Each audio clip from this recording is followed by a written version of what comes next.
time for a little Funky Friday. From their funky hidden headquarters, your hosts, Keith and Gary. Not Jay. I sure do like that theme. Happy Friday, everybody. I'm sorry we didn't have a show this morning, but by golly gee, I needed a break. Needed a breather. I needed a respite. But we are here for TGIF, and Keith is here. And how are you doing, Keith? You know what? I'm a little unhappy. You know, I know. I'm gonna have to miss out on something that I was hoping to actually become a part of this weekend. Hoping to go to Kansas City and go to an event.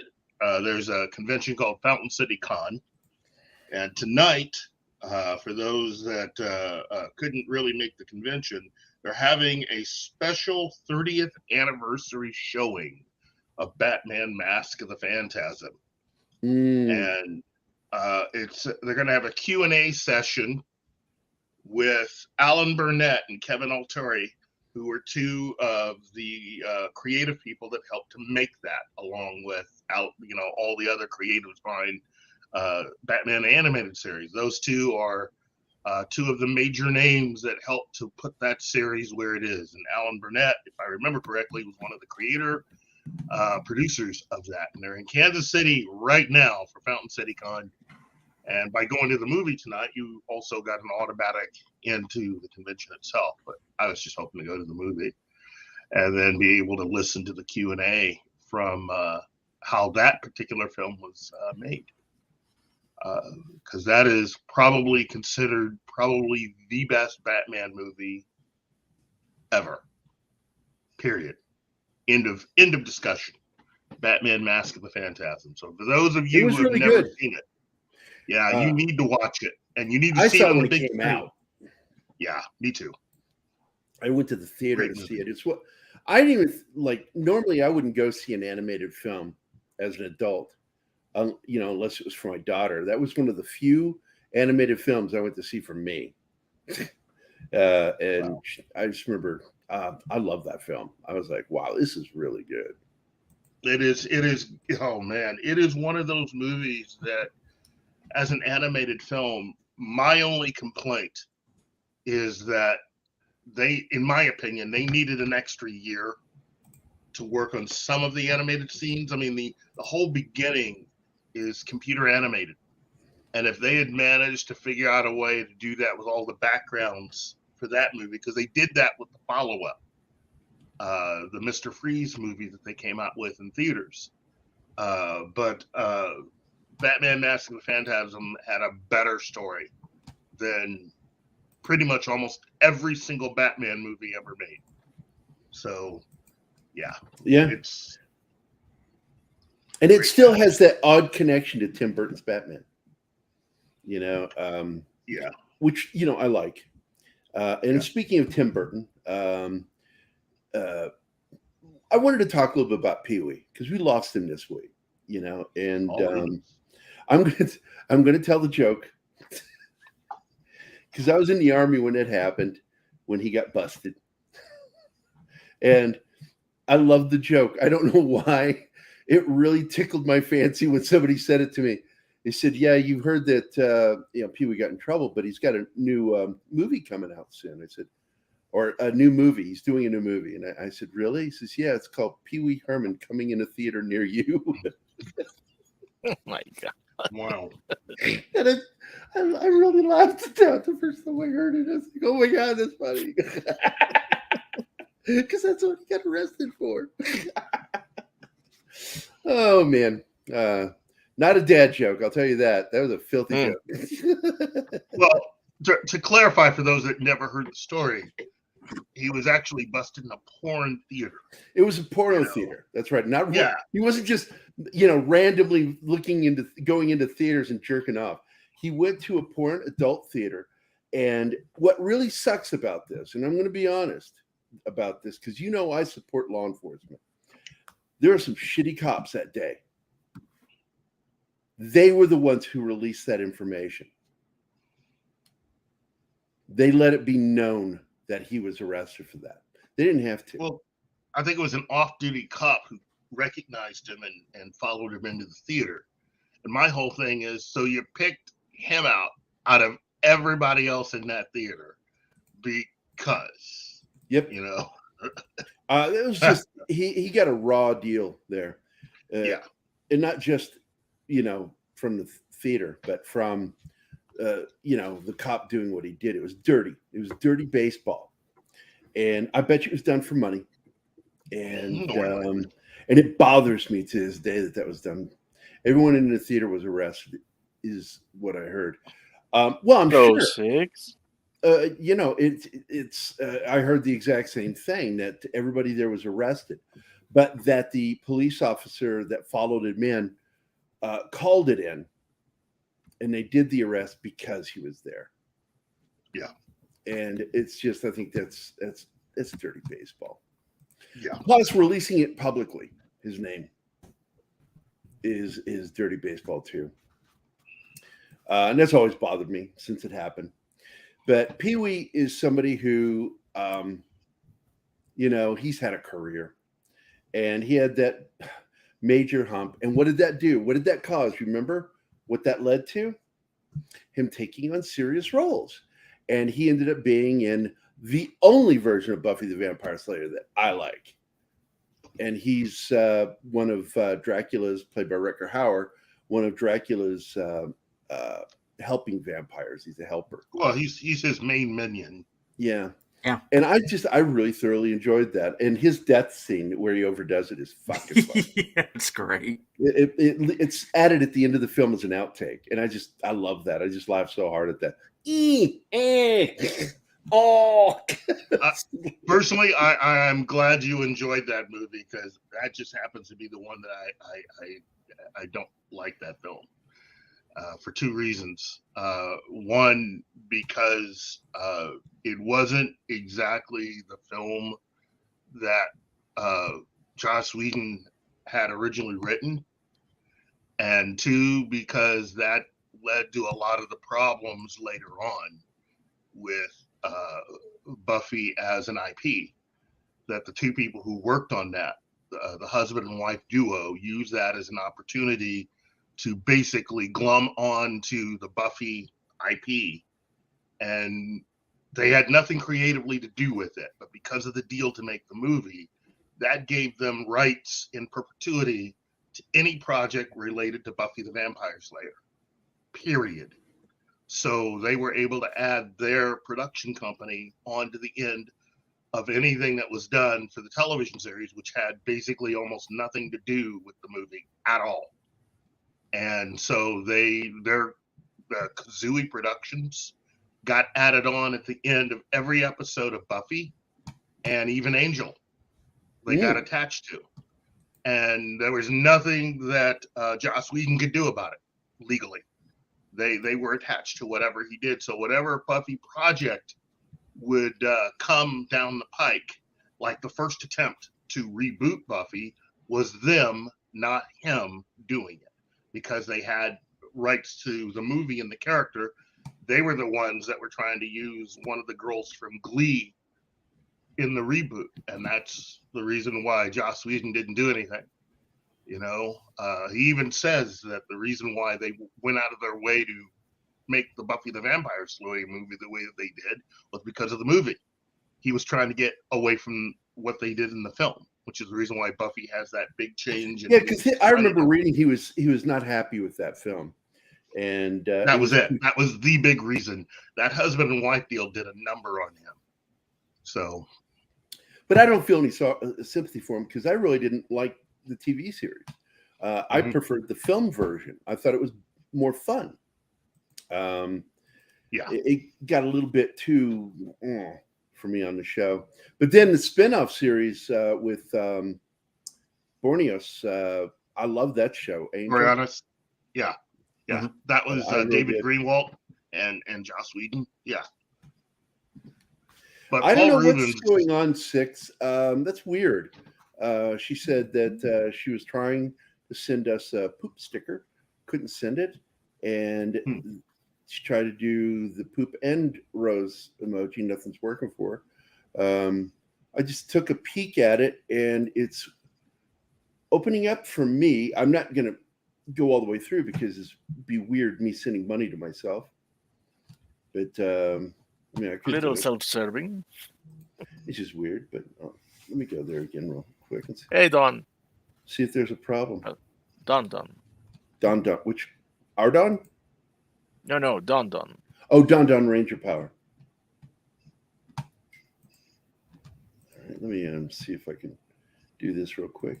But I just thought we should talk a little bit about Pee-wee. You know, Yeah. Paul Reubens. AKA we call him Reubens. Pee-wee, but yeah, Paul Reubens is his name. Rubenfeld. Rubenfeld? Yeah, Rubenfeld. I've never heard his full name.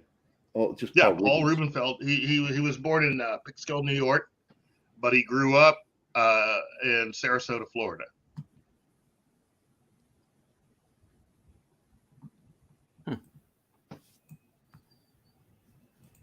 He's a graduate of Boston University and was a member of the Groundlings. And first time I saw him was in a Cheech and Chong film. And here is the man of the hour. That's Oh, what. hey. Hi, John. Jen. How's What's everybody up, doing? buddy? Hello. What have I missed? Eh, Oh, well, this No, is we're the end still of the talking- show. We were just wrapping up.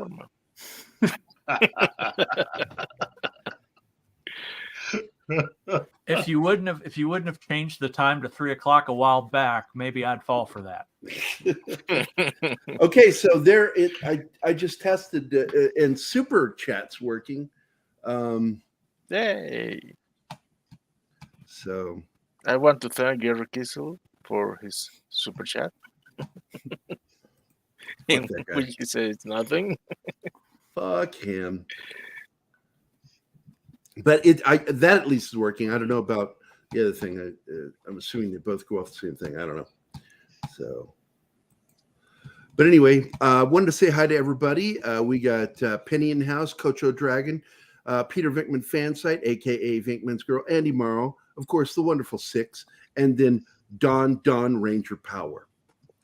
Is that Ranger Smith Power? The foil to Yogi Bear. Hey, boo boo. Ranger Smith Oh, left me a picnic basket. Oh, hey, Yogi. I'm thinking this is a trap. Hey, boo boo. When I bend over, start fucking.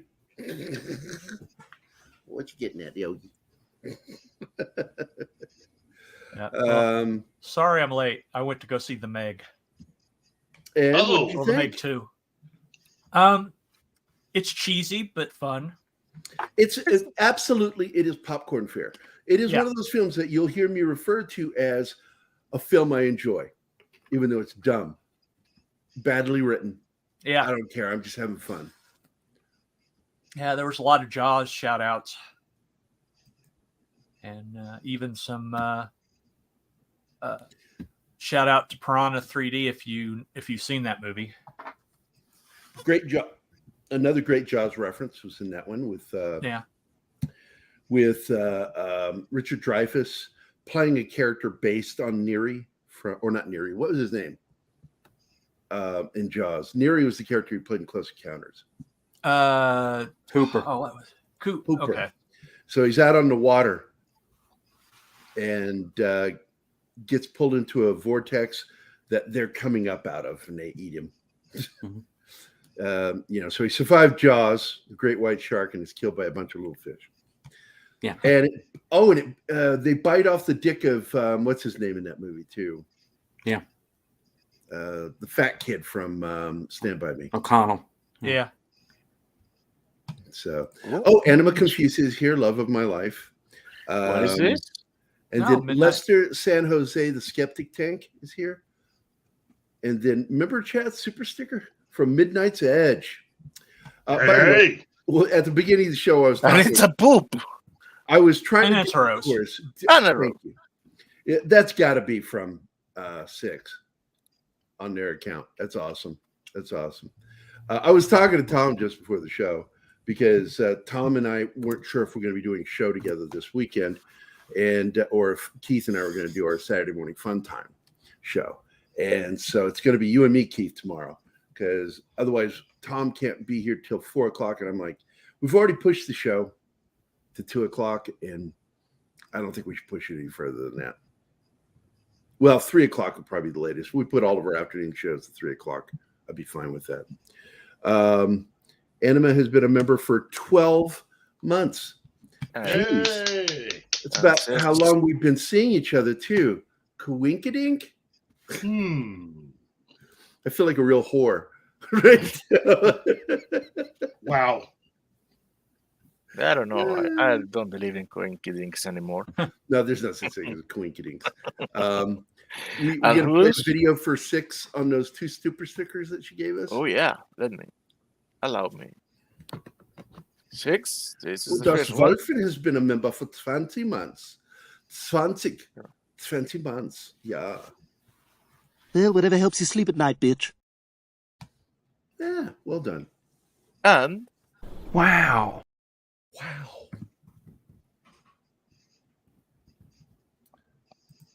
And this one. Oh, let's see. I don't see anything else. So, okay. Whoa, the emojis that Penny shows are not showing up for me. Is anybody seeing those? Yeah. What was her last one? She's saying hi to me, I think. Yeah, I see other people's emojis, even hers. Oh. But suddenly in that message, nothing. But that's a crazy name right there. That is a Lester San Jose the Skeptic Tank. What a name. I wonder what it means.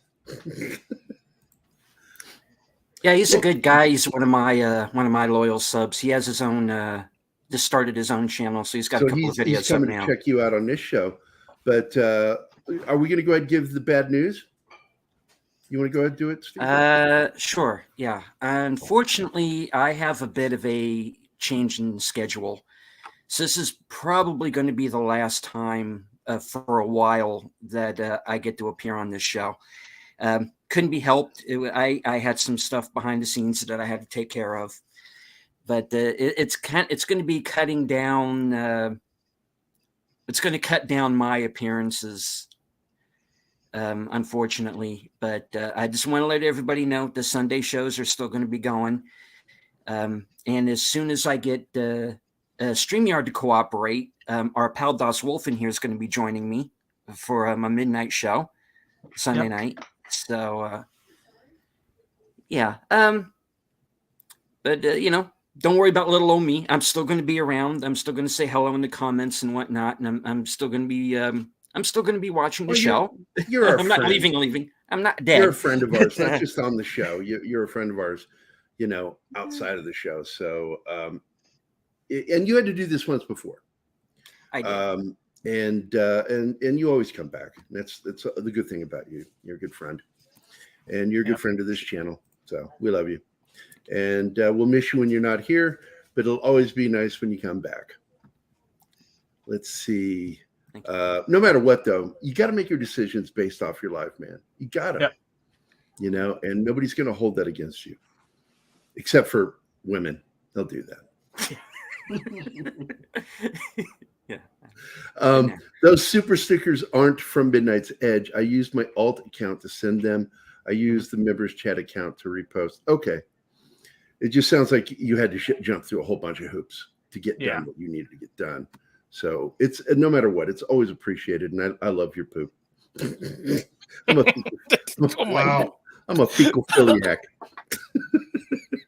Why? Phrasing. She always slings poop at me. That's why it's funny.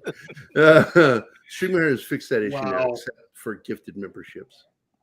War Monkey's in the house. Hey, War Monkey is here. What is up, my friend? And Mrs. A is here. Look at that. Now, the funny thing is, I know it's not the Mrs. A that I grew up with. I had Mrs. Adag Balola is my science teacher from 8th grade. And she's been a friend of Jim Woodward's, Mike Beatty's, and mine all our lives. She's just an essential part of our life. I've told Keith about her. She had a band called the Uppity Blues Women, and they opened for B.B. King.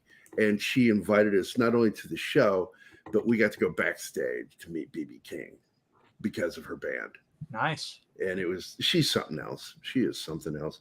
She is part of the, a real serious, strong member of the Black community of Fredericksburg, Virginia. She is the person who helped push and open the Black drama theater in Fredericksburg, Virginia. I forget the name of it right offhand. Normally it's just like right there, and I just forgot the name of it. It's gosh, I cannot remember the name of that. Oh my God. Any other time I'd pull that right out of the fucking brain, throw it right at you, splat, nothing. But she's just an amazing person. Although I have given her shit for many years. I played a prank on her, Keith, that you will like. You will like this. Really? Yes. I had been already out of the Army, and I was working as a journalist for the Octopus magazine, doing entertainment. Okay. And I was also their artist, but they liked my articles. People laughed at the stupid shit I would say. So they asked me to start writing entertainment articles. And so I did. And I started doing interviews and shit like that. And I saw that her band was coming to Champaign-Urbana to play at a bar that's still there called the Blind Pig. And it's a very big venue-based bar, huge stage at the end of the bar. It's 2 bars that come together and then the stage. And there's a lot of seating area and standing area and dancing area, And so her band came, and I asked the privilege of covering the band. So I went to see them, and then they left that show and went right across the street to play at a record store. They did like 5 songs at that place. And then I approached as the reporter for Octopus magazine.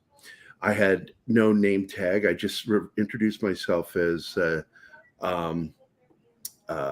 reporter from Octopus magazine. I wanted to ask you a few questions. And she goes, oh, okay. So the band's all sitting there, and she's sitting out front, and I started talking to her.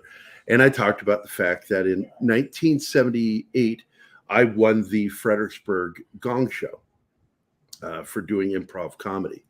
And she was one of the judges. And they held it at our middle school where she worked. And so I kept asking people in the audience to give me stuff, and I would do comedy based off what they gave me. And one of them was to do an impression of Mr. Price, the school principal. And so I did this impression of him because he had really short arms. And that was the physical impression was like easy. But then I walked over and I sat on the table with the judges, and I leaned over and I said, it's 3:45, kids have gone home. And I put my hand on her hand and pinched her cheek. Like, hi, baby. And everybody lost it at the school. And she blushed, a Black woman. She turned bright red. And so I relayed that story to her. And she, I said, do you remember who did that? Do you remember the person that you took a photo or a book from of Paris and never give it back to him? Do you remember? And finally, during the interview, she looks at me and she goes, I think you're him and you're Gary Cassell, aren't you? All grown up. And I said, yeah, it was fun. So I proceeded to get hammered with her that night. We got drunk and had a great night. I did a great interview with her. It was fun. Talking about, her introducing Jim, Mike Beatty, and me to B.B. King, and just the impact she had on me as a teacher. She was a great teacher, but she was also a great humanitarian. And but yeah, she was so embarrassed when I did that to her. It was rough. But anyway, she's still a big influence on all of us. And I love the fact that she's still kicking, and she's in her 70s now and still doing the blues, still playing the blues. And occasionally gets together with her band, old band, the Uppity Blues Women. And looks like Arwen is here. Yep. Anybody else pop in? Yeah, hi, hon. Oh, Lordy. Oh, Lordy. I got the vapors. Arwen. I heard that she's gone back 3 times to see The Sound of Freedom, and she doesn't remember anything of the film because she loses her shit over the star, Caviezel. Oh. I'll say that's more than I've seen. I've seen it twice. I'm actually going to see it twice this weekend. I'm going with Travis tomorrow to see it at AMC theaters. But anyway, let's get back to it. So Paul Reubens info. Before his most significant breakthrough in the theater industry, Reubens joined a competition for budding actors, The Gong Show, in the mid-'70s. That's neat. I didn't know he was on The Gong Show. Nice. Oh, yeah. Yeah. Paul Reubens info is on Wikipedia. So all I know is he came under my radar because of that one live event he did that they recorded and became a show, is the Pee Wee Herman Show. And it had Phil Hartman in it, who, you know, I'm a huge fan of Phil Hartman. And I thought it was really odd, though, as they moved forward, that they moved on without Phil Hartman. And I don't think it was a decision Phil Hartman made. I've always wondered what was up with that. What do you mean as far as? When they started doing more Pee Wee Herman stuff, they moved on without him, without Phil Hartman. I think Hartman, let's see, John Paragon, Phil Hartman, and one more name I was trying to remember. They all met in the Groundlings. And eventually Pee Wee's idea, the idea of doing Pee Wee, became such a big thing that all of them started writing together, because it turned out that Phil Hartman and Paul Reubens liked to write together. And that's where the Pee Wee Herman Show took off. And they did that for a while. And then eventually, I think Phil Hartman went his own way doing comedy and eventually ended up on Saturday Night Live. That's Meanwhile, Paul and those guys continued to do all sorts of things, with Paul appearing in various films. I remember reading that he was willing to go with them. It just didn't happen. And I wondered if there was like something behind the scenes that caused that decision to be made. Because he is in many ways one of the co-creators of that show, that persona. Oh, yeah. I mean, look, there's a lot of things about Paul Reubens that I found surprising.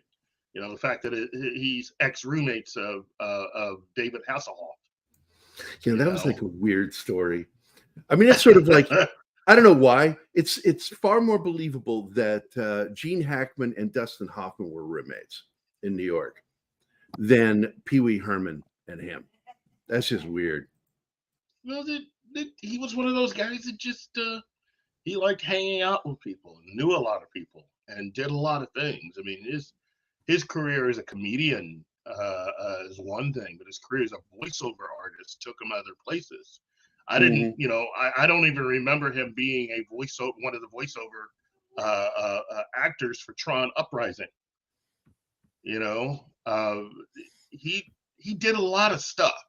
He was not just someone who just sat around. He did a lot of stuff, and he just kept going. You know? Yes, he did. And by the way, and it's totally true. Lawrence Fishburne really kind of got a start there on with Pee Wee. That's true. He played Cowboy Curtis. That was it. Yeah, that's freaking cool. You know, when it was on, I never watched it. I was like, "Oh, this is a kid show. I don't want it. You know, this is stupid." And then I actually watched an episode, and I'm like, "This isn't a kid show." Nope. Even though my kid watched it. Oh, now, John, you've seen the HBO special based on his show, right? That's where all that comes from. It was the Pee Wee Herman show It was called the Pee Wee Herman Show. Yeah. It was made for adult audiences, and that's where all his friends from the Groundlings followed him to do, and it became a hit show that only adults could watch. Well, HBO went ahead and just recorded the entire thing. They filmed it, and it became a HBO special in the early 1980s. And that's how I first saw that. Not all those. Well, all those jokes are they're not for kids. No. And of course, but that's- executives see that thing after his big hit movie, which also launched Tim Burton's career. Pee-wee's Big Adventure, and kids love that movie. And so executives saw that, and they're like, "Let's make a show, a Saturday morning show." And that's what they did. They made a show with Pee Wee Herman, based off of the Pee Wee Herman show. But they toned it down for TV. But it was still, I considered the comedy, and it's still pretty edgy. Yeah. Yeah. It's subtle though. It's very subtle. But I mean, that's not the first time that's happened. Because No. you guys know as well as I do that some of the best children's movies and shows had jokes in there for the adults too. Yeah. Yeah. And I'm telling you, Zombie and Cowboy Curtis, Mecca and like a Amy, high, and all Mecca those- Ho is all I got to say to Yeah, that. Keith. oh man, I mean, that show was so big. That's the word of the day. That show was so big. I've been doing his laugh for years, since the 80s. I go, hey, Wendy. So we've got a couple of good comments out here. I'm Mighty and Morphin, and this is the 4th day of Power Ranger month. Thank you, War Monkey. I didn't know August was Power Ranger month. And of course, this is a good comment. Pee-wee's Playhouse did introduce me both to Paul Reubens and Lawrence Fishburne. Now, Paul Reubens didn't become a thing until the theater incident. Yeah. And for those of you that were missing and just getting here, the joke is, Pee-wee's next adventure coming in a theater near you. Yeah, it happened. It happened in his quote unquote hometown of Sarasota. So. Yeah. Did it? Yeah. That's even worse, dude.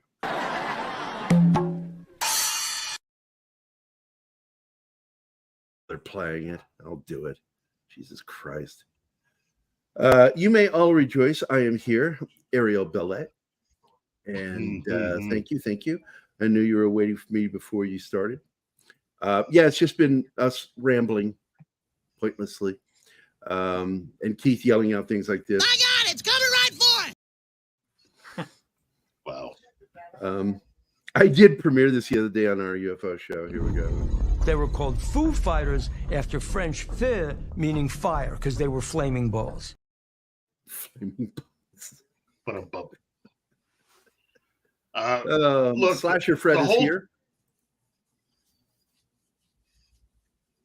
Go ahead, Keith. Oh, I was just going to say, the whole thing that happened with Pee Wee Herman, that was 1981. So it was with John Paragon, Phil Hartman, Lynn Marie Stewart. They were at the Roxy Theater, where the Pee Wee Herman show ran for 5 sellout months, doing midnight shows for adults and then a weekly matinee for children. And HBO aired the Pee Wee Herman show in 1981. And the year before, I think he had gotten into the film Cheech and Chong's Next Movie, and then appeared again the following year in Cheech and Chong's Nice Dreams. He was in the end credits, Paul Reubens. And then just started making appearances several places, including Late Night with David Letterman. Yes, Blues Brothers also. Well, the appearance in the film Nice Dreams is where he does the Paging Mr. Rubin, wasn't it? Or what? Where is that? Where was that at? Which movie was that in? Was that in Pee-wee's Big Adventure, or was that in another film? Yeah, that was in Pee-wee's Big Adventure. Big Adventure, okay. Because that's the one with the voiceover because it's at the end of the They movie. changed his name or voice. Yeah. Yeah. Paging Is Mr. there- Herman. Is there 2 or 3 Pee Wee movies? There's 2. There's 3 because he made a Oh, Netflix yeah. movie. Yes. He did another special on Netflix, and then he made a movie, the third Pee Wee Herman movie. Yeah, okay. I remember that. Yeah. And you know what? I had seen that movie, I think, 3 times with my son Benjamin before I found out that was Pee Wee. You know, Paul Reubens doing the voice of the UFO. I'm like, oh my God, that was great. I really enjoyed that film. It's one of the few Disney films that I think is really fun to watch, even as an adult. You know, the thing about that first Pee Wee Herman film is that the Pee Wee Herman show was so successful that Warner Brothers hired Paul Reubens to write a script for a full-length Pee Wee Herman film. And his original idea, Paul Reubens' original idea, was to do a remake of Pollyanna, which he claimed was his favorite film. But halfway through writing the script, he noticed everyone at Warner Brothers had a bike with them, which inspired Reubens to write a new script with Phil Hartman. And they went out and he saw Tim Burton and saw his work in Vincent and Frankenweenie, and that's when he chose him as the director for the film. So yeah, and those two came up together, and that's why Tim Burton did that little special memorial to him. Yeah, that Pee Wee helped launch his career. So he helped launch a lot of people. We got some comments here I need to get into and unstar them. We've got Slasher Fred. One of my favorite movies with the late Paul Reubens is the original Blues Brothers, where he played a waiter who works at the restaurant where Mr. Fabulous manages. Yep. Let's see. Next one. Chiming in to mention Paul's dad, Milton Rubenfeld, a member of the Israeli Air Force, when they had only 4 planes and 5 pilots. I've read about this. There's an interesting documentary about them. I'm not doubting that a bit because it's an interesting story. And then he continued on that he was shot down and knew no Hebrew and had to shout, gefilte fish and Shabbos to an Israeli farmer who were unaware that Israel even had an air force. That's funny.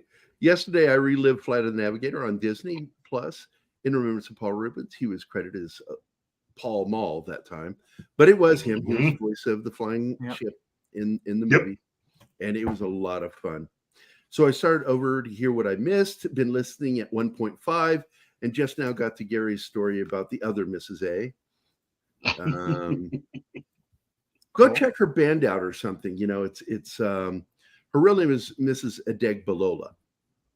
But she goes under the band name the Uppity Blues Women, and they got some good music. I've got like 2 of their CDs. As kids, we would fight over that movie, and with some of us knowing it was Pee Wee and others claiming it wasn't him but an imposter. Good times. Wow. Yeah. Let's see. And then Ariabellette says, so who had the more crazier house, Pee Wee and Pee Wee's Big Adventure or Ernest from Ernest Goes to Jail? I have no opinion on it because I've never seen that movie. Oh, Ernest Goes to Jail? I've only seen one of his films, and that's when he played Jed Clampett. Also, I've seen him when he was Slinky on the Toy Story films. I've never seen an Ernest film. Look, it's nothing against anybody that likes the Ernest stuff, but I'm more of a Pee Wee fan. Paul Reubens was just a great comedian. Nothing against anyone that likes the Ernest stuff at all. It's just he was hilarious, Keith. And I remember the first time he was on the Tonight Show. That was something else. Yeah, that's always such a big moment in comedians' lives. Getting to be on Johnny Carson. Yeah, I think Jim Varney. Okay. I think I've just seen a few of them. I know it got to a point where there's seemed like there was one coming out every couple of years, and it's like, okay, how much hijinks can Ernest get into? And I just didn't watch anymore after that. It was just the same formula. Well, Jim Varney was an incredible Shakespearean actor. That's the thing that many of his fans really, really need to understand if they've never seen anything that he's ever done outside of him just doing the Ernest stuff. The guy was incredible. I mean, he could have done Shakespeare right in front of all of the most hardcore Ernest fans and would have blown them all away.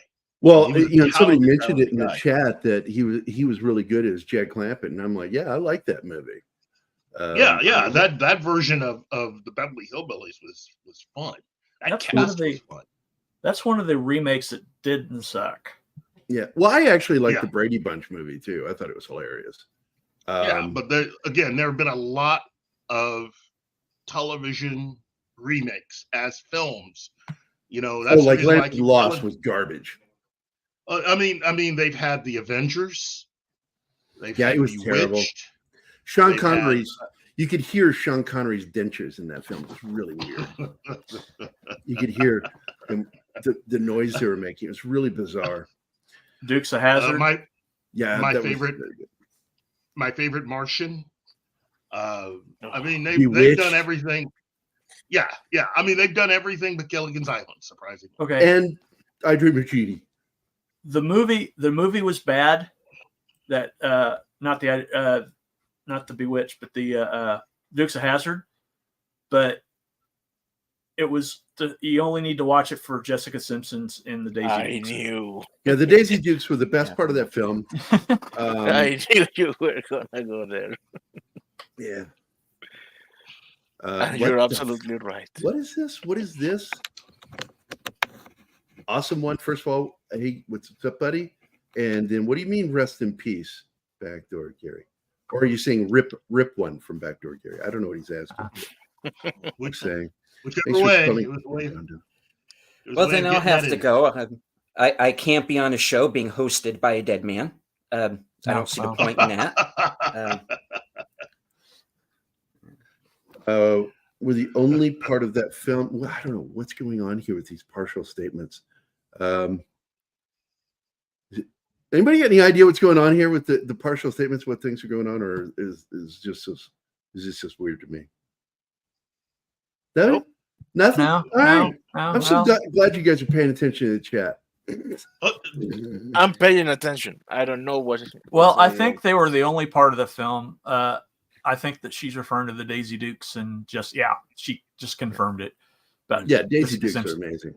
Yeah. And anyway. They did that scene, and I don't know if they did it as a video, but I just remember her and the Daisy Dukes and them doing the song. These boots are made for walking. That was somebody else. Was that her that did that song? Yeah. Because don't get me wrong, I like Nancy Sinatra's version, but that was a lot of fun. It was fun. It was worth the price of admission. That's all I got to say. They could have had a really good movie if they had just better writers for that movie. And I always feel bad for Nicole Kidman and Bewitched, because that should have been a better film. I was really disappointed with what they did there. Yeah. In fact, there are very few very successful remakes of television shows, one of them being the Mission Impossible series of films. Yeah. So but it started off rough. It started off really rough because they pissed a lot of fans off of the series by making Jim Phelps the villain. Yeah. But I will point out that there is a little bit of irony that somebody said, there should have been a Ernest Meets Pee-wee movie. And it's so sadly ironic that we lost them both to cancer. Yeah. Cancer sucks. Yeah. It really does. I was going to say the 21 Jump Street movies did pretty good, or at least the first one was did okay as a remake. It again, not everything works. I mean, No. statistically, given all the films that have been made, there are very few that actually worked, you know. But for the most part, this is not a new thing. This has been going on for a long, long time. This is part of an ongoing conversation I've had for years on this show with Gary, which is Hollywood and even really Walt Disney. They've been doing this. They've been pulling this trick for a long, long time. And it's just that, you know, some people have been complaining about a lot of recent stuff. And I have to correct them and say, they've been doing it a lot longer than you've been paying attention. Yep. You know? So, again, it's one of the many tricks. I don't know. It signifies a major loss. And now with the loss of Paul Reubens, I mean, you've lost someone else that was one of the people that was, in my opinion, very indispensable as far as coming in and being able to create comedy. So this was brought up, so I was going to go ahead and play a little snippet of this when he goes, he sees the movie Bewitched, he does. Of Bewitched. Guess what? I'm a witch. Guess what? I'm a Clippers fan. And so he goes to this elaborate thing of getting tools, taking a flight out to California, and then shows up at Will Ferrell's house with the ladder.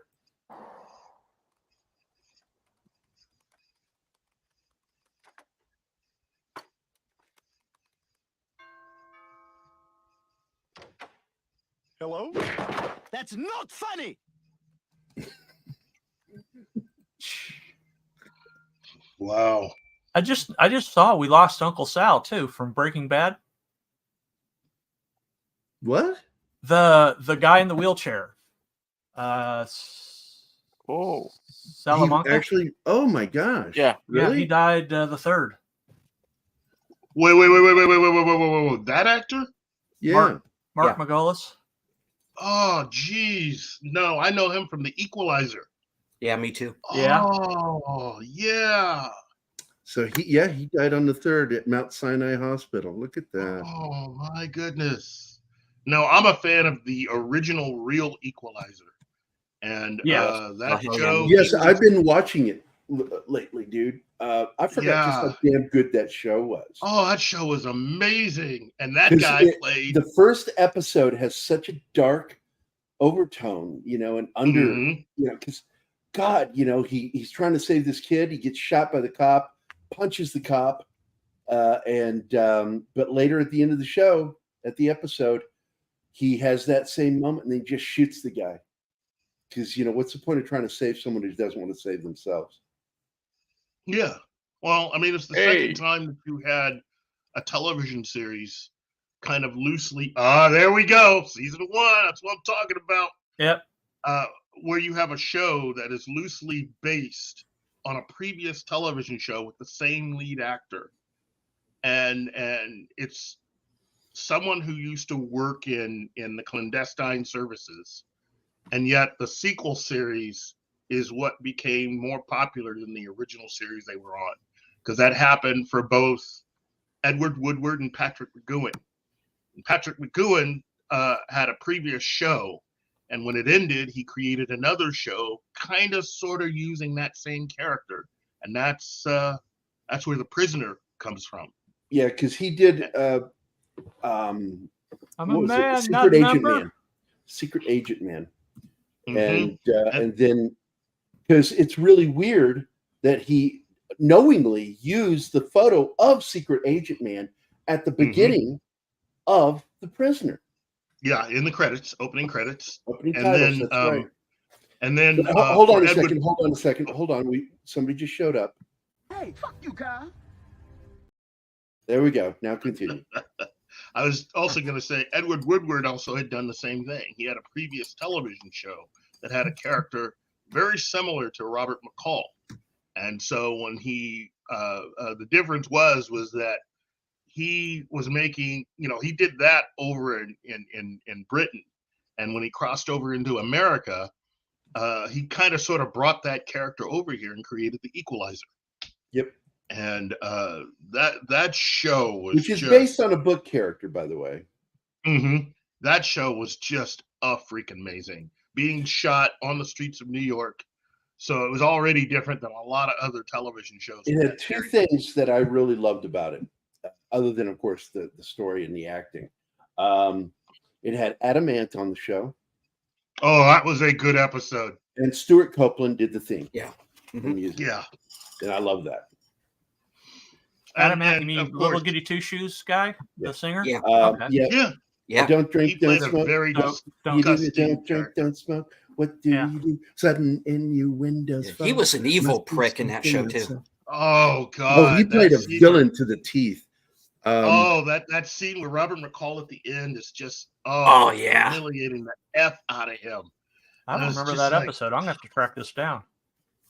Wow. It was the first. I don't think we're gonna get anything serious Magnum until Tom Selleck is dead, because he's so owned that role that it's clear the series tanked. They did it wrong. They did it no justice. The only two characters I liked on that show were TC and Rick. I watched that show just for them. I would fast forward through Magnum and Higgins and that weird fucking Polynesian housekeeper. Fuck those three. Well, I think I also like the cop. I like the Japanese cop. He was really good. I think it helps if you have someone involved in trying to revive something that was. I mean, look, it's bad enough that CBS hires him for Star Trek, and when he has kind of loose ties to a lot of other revivals they're doing, it doesn't work out. Okay. Mm-hmm. And if I remember correctly, I think Kurtzman had something to do with the revival of Magnum. And, well, he was involved with Hawaii Five-0. And he wasn't directly involved with Magnum. He was indirectly involved. Because it was a lot of the same production people. That was the problem. The problem was they tried to connect everything. They tried to connect the new MacGyver to NCIS and all this, and you have all of these crossovers. It just didn't make any sense. No, and it's not fun. You gotta know what you're doing before you do crossovers like that. Unless you were the Small one Time that created Republic the is here. I wanted to say hi to him. Welcome. Hope you're having a good Friday. Well, NCIS originally got its start as an episode of Jag. Jag, yeah. Right. And that worked out because it's from the same creator.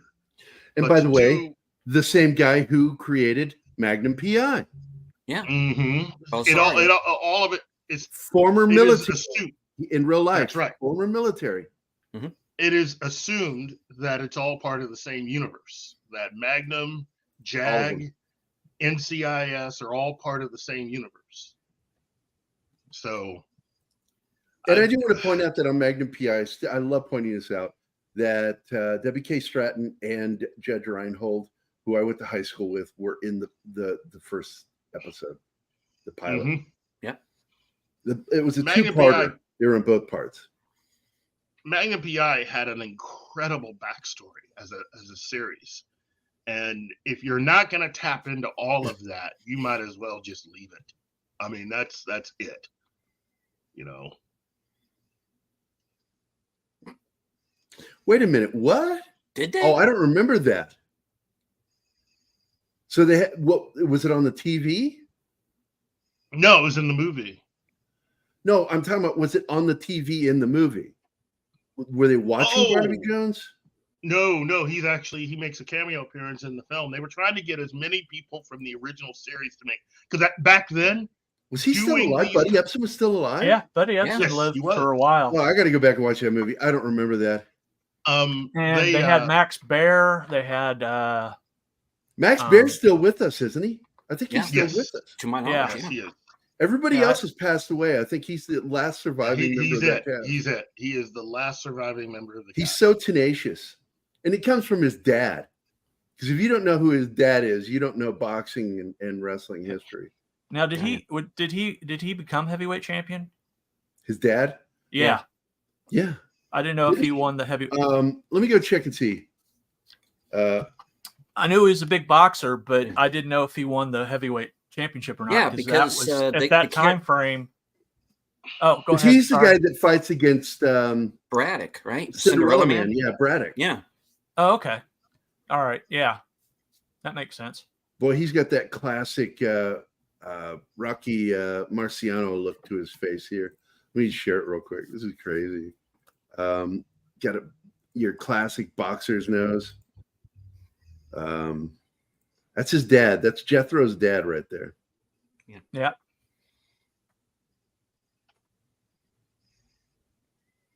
And I can't remember who played him in that movie, but it was really a good film. Oh yeah, Russell Crowe, wasn't it?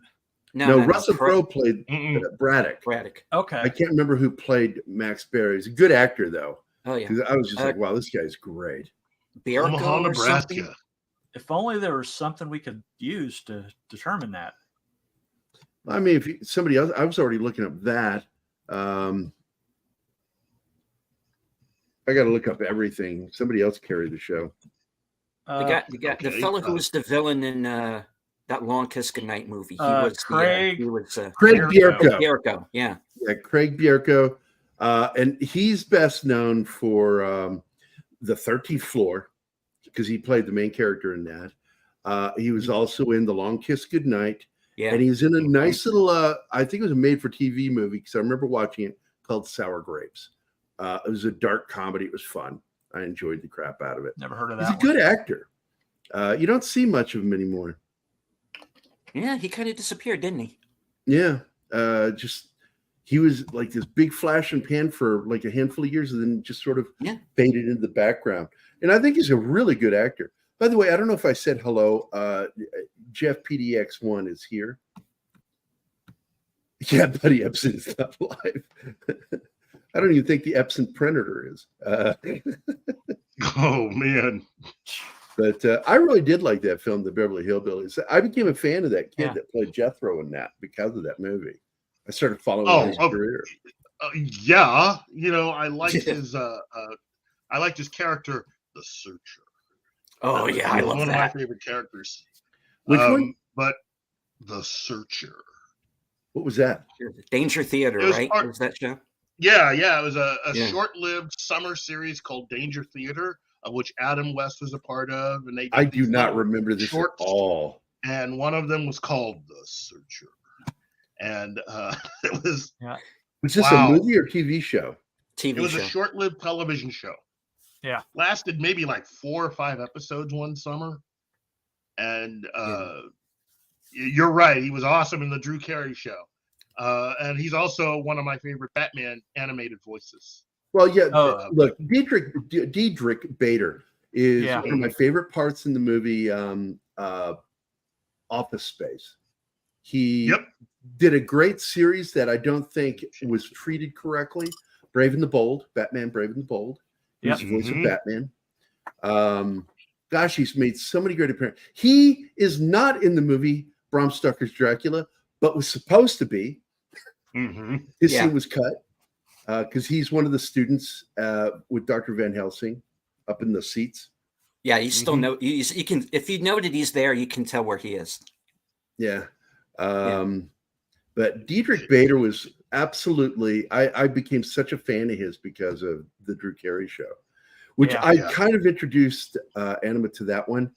And we got to go back because that show, for me, that and the show Undateable are two of the best sitcoms, one from the 90s and one from the 2000s, because they push the envelope of how a comedy is done. Yeah, Drew Carey is one of the few sitcoms that I actually liked watching. Yep. My favorite episode that sticks out in my head to this day is the episode where they are going to go see Rocky Horror Picture Show and then do the songs in the street. In front of the theater. That is so freaking good because it was a battle between that movie and another movie that was supposed to show that night. And so you had the fans of both of them doing a dance song off. It was fucking fun. I love that show. Grease? No, not Grease. I can't remember what the other one was. I just remember that, he was one of them that was a fan of the Rocky Horror Picture Show.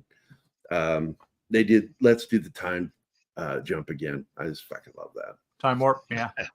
Yeah, I just this is my favorite episode of all time from Drew Carey, and they had so many good, episodes. They went across the line and had his brother being a transvestite, okay, and they handled it with some class, and it made it funny and touching at times. Showing what he was going through, and I love that. And by the way, Drew Carey, former Marine. He was Marine Corps. Yep. Yeah. Former Marine from Cleveland, Ohio. Never got rid of the haircut. Can't leave Cleveland out of it, can you, Keith? Just can't do it. Can't leave it alone.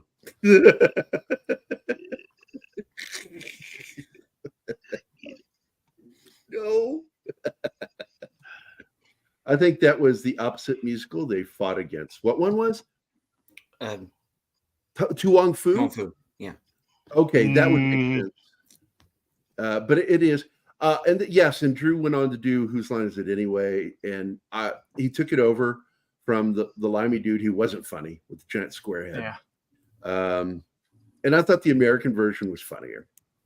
Even though I do enjoy going back and watching the British one. For some reason, Clive, I think his name is Clive something. Clive, yeah.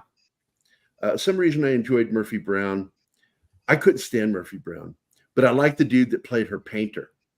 And he ended up doing the American interpretation or adaptation of Cracker, and then died of a massive heart attack from years of drug abuse because he was a cokehead. Yeah.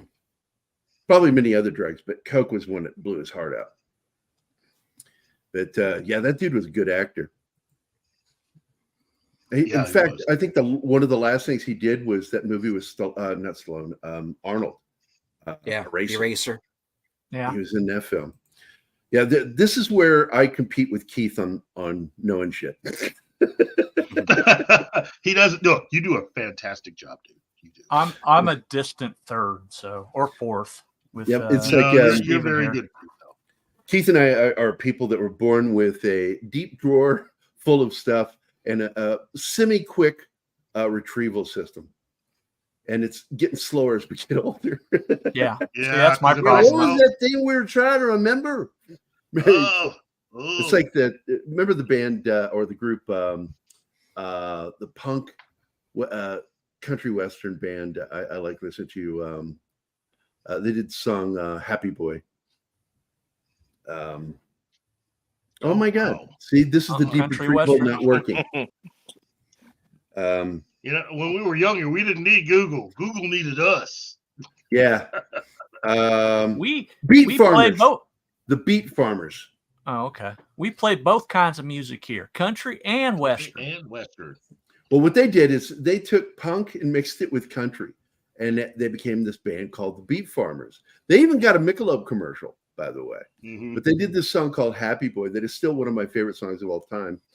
I was walking, he had that deep voice. He was, I was walking down the street on a sunny day, hubba, hubba, hubba, hubba, hubba. Okay, I've heard that. Things were going to go my way, hubba, hubba, hubba, hubba, hubba, because I'm a happy boy. And the guys in the background, happy boy, happy boy, happy boy. Ain't it great when things are going your way? Hey, hey. And then this next phrase, he goes, my little dog Spot got hit by a car. Hubba, hubba, hubba, hubba, hubba. I picked his guts up, put him in a box, and put him in a drawer. Hubba, hubba, hubba, hubba, hubba. Because I'm a happy boy. I'm like, what the fuck is this song? And it still cracks me up to this day. And they have a gargling and kazoo solo in the middle. It's just fucking crazy song, man. The Beat Farmers are crazy, dude. It got you to listen. That's yes, it did. And it was one of my buddies who's still a friend of mine that got me to listen to him. And he used to come in and he was one of my I don't know what to call it. They called him they jokingly referred to themselves as the Gary Posse because they would just come and hang out where I worked at 7-Eleven. They go back to the coffee station and would hang out there, or come around to the turned off register and just hang out back there behind me. And I was never too worried about getting robbed there because I always had like a large group of people that hung out with me in the store. It probably scared a lot of criminals. Plus, we were right next to the Stafford Courthouse and the Sheriff's Department. Same building. Yeah, that might have something to do with it. Yeah. But anyway, but going back to Buddy Ebsen, what did he do? You know what he thought of the new Beverly Hills Hillbillies movie? Did you like it? Yeah, he liked it. He liked being a Yeah. part of it. In fact, at the time when they made that, I think Buddy Ebsen was the only one from the cast they were able to get besides oh man, what was her name? I thought Max Baer was in it. No. Max Baer wasn't in it. Buddy was in it, and oh man, I can't remember her name. The girl who played Ellie Mae, or no, she wasn't in it either. The secretary. Yeah, Nancy Culp. Yeah, Nancy Culp made a cameo, and that's which is funny because only... she and Buddy Ebsen. Buddy held no animosity towards her, but she held animosity against Buddy. Yeah. Because it dealt with politics. Yeah. Fucking politics. Yeah. So people who let politics get between them. Yeah, because wasn't she in Congress for a while? Well, she was running for office there in California, and then Buddy supported somebody else. Yep. And it hurt her. And I'm like, he's conservative. He's not going to, he will emotionally support you, but he's not going to fucking go out there and support you politically because he's conservative. He's going to support the conservative candidate. But she took that as a personal slight, which is dumb. So, but anyway, I thought Max Baer was in it. That's sad. He wasn't in it. Because I thought the kid, Dietrich Bader, was really good. Oh God! And I think he's funny as hell. He is. I really do. He is. He's really good at the improv, man. A lot of people don't know that, man. That he does improv. He learned that working with Drew Carey. Yeah. Yep. Yeah, because Drew Carey likes the improv. He'll give a basic idea. This is what we're going to do. Let's go with it. Yeah, a lot of people have that improv background, and groups like the Groundlings and others were very useful in supplying, I think, some of the biggest talent that we've had in films, in comedies over the last, 40 years, 50 years, I just think that a lot of what we've enjoyed, whether it be Saturday Night Live, the Blues Brothers, or anything like that, a lot of those were just improv or comedy groups, comedy troupes that supplied a lot of that talent. And sometimes one particular group can do a lot to supply talent. Well, you have the Groundlings, you have Second City. Now, Second City fed into Saturday Night Live and SCTV.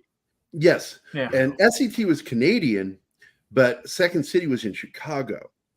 And it was referred to as the Second City because it was a joke on New York being first city.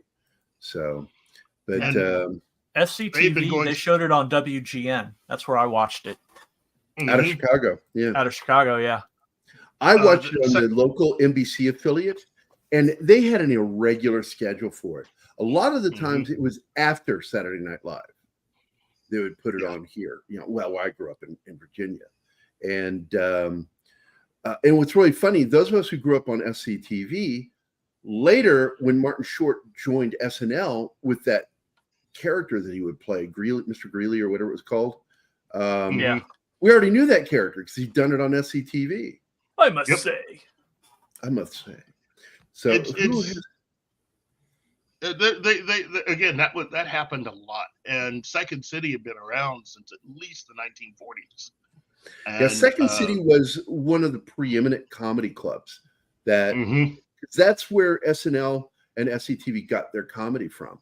And it's so funny because like John Candy was so close to doing SNL, and Harold Ramis too. Because Harold Ramis was not just good at the comedy; he was good at writing. And so he would be pulled in by these guys, and he was a member of the Second City too.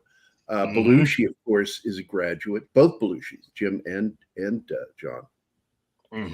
That's why I don't shit on Jim too much because he bled in comedy.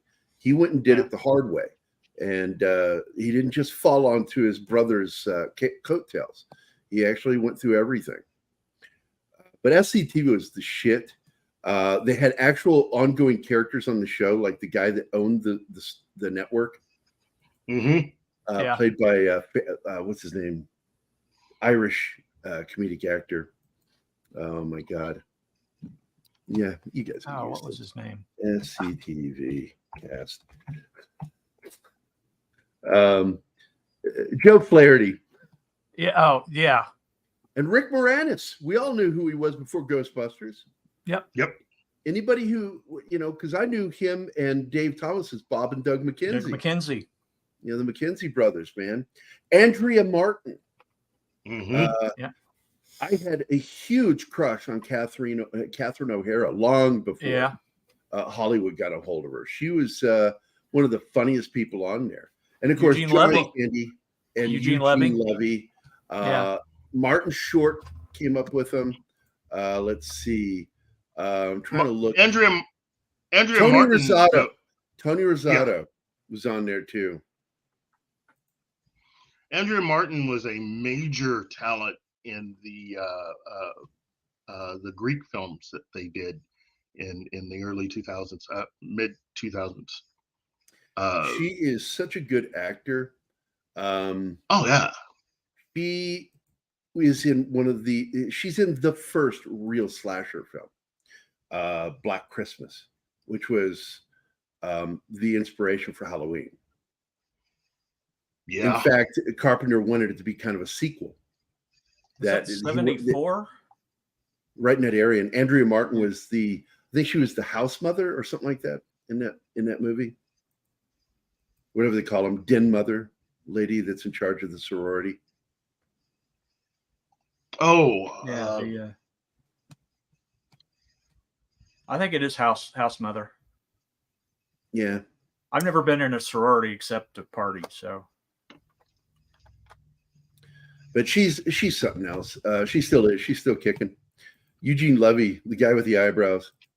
But let's get into it. We've stuck on this due to Pee Wee Herman, Reuben dying, Paul Reubens. Let's get into the heart of the show. What is the show about today? Let's look at the thumbnail again. Oh yeah, IMAX war, and more strike delays of currently finished films. Yeah. So let's get into this, Keith. Yeah.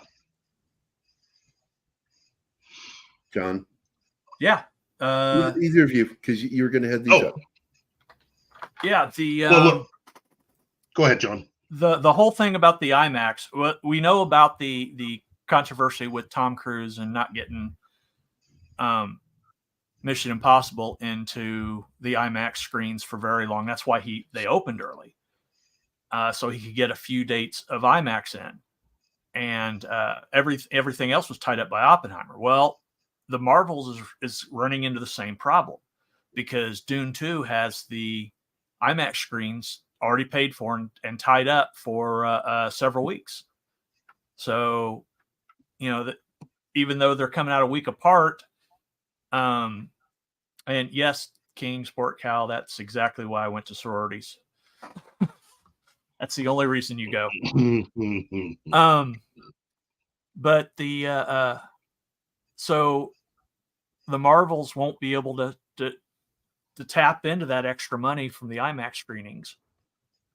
And so that's going to make not that they were going to get that much. No, they weren't going to get much out of it, but that's gonna it's part of it. I mean, it's something they're not going to say.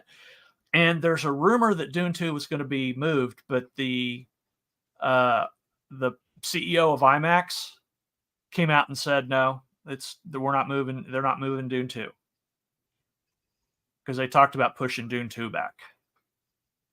But we're going to see. I'm sure there was talk. Yeah. The longer we see the strike go on, the more projects that are finished, we're going to see pushed back because they're not sure how long the strike's going to last. Because it gets to a point you're like, okay, well, they're never going to resolve this. So, we might as well hold something in a can that that we can put out later when everybody else doesn't have any projects because everything was on hold. Yeah. And one of those films, I was really looking forward to Bad Boys 4. That one definitely looks like it's going to be a lot of fun, and they may have to push that back a little bit. So this is a mess, is really what it is. It is a mess. And does this mean we need more IMAX theaters? But the fact is, I don't think so. But I will say that you and I have been talking about the death of cinema for a while, as we've known it, that going to the movies is not going to be like it is in the past. Because like I did the math the other day to the opening weekend for the original Teenage Mutant Ninja Turtles and what it made compared to what the new film made its opening week. And I said, now it looks like they're making some money, but the problem is, look at the ticket prices and compare how many people went to see the film to get that money. And it's a third of the people that went to see the original film. And that's just more proof what you and I talked about, that they're upping the prices of the tickets in order to compensate for the drop in audiences. And it's a massive drop. It's not, it's not that bad. It's a huge drop. So people aren't going to be going to see movies the way they used to because they're so fucking expensive to go see. Tickets are like $14 to $20 now. Most people have big screens and surround sounds. So most people's like, well, I'll just watch it watch it at home when it comes out on streaming because, I've got a big enough screen that I don't have to worry about it.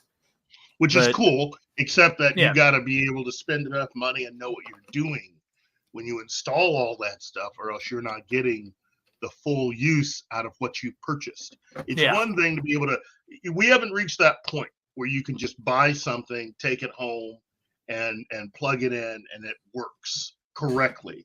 There are a lot of people using a lot of this equipment that are not installing it correctly. So you can have a great sound, you can buy an expensive sound system, but unless you calibrate it perfectly, you're not getting the full use out of it. And the same you thing used goes to have television. an actual union employee working in movie theaters.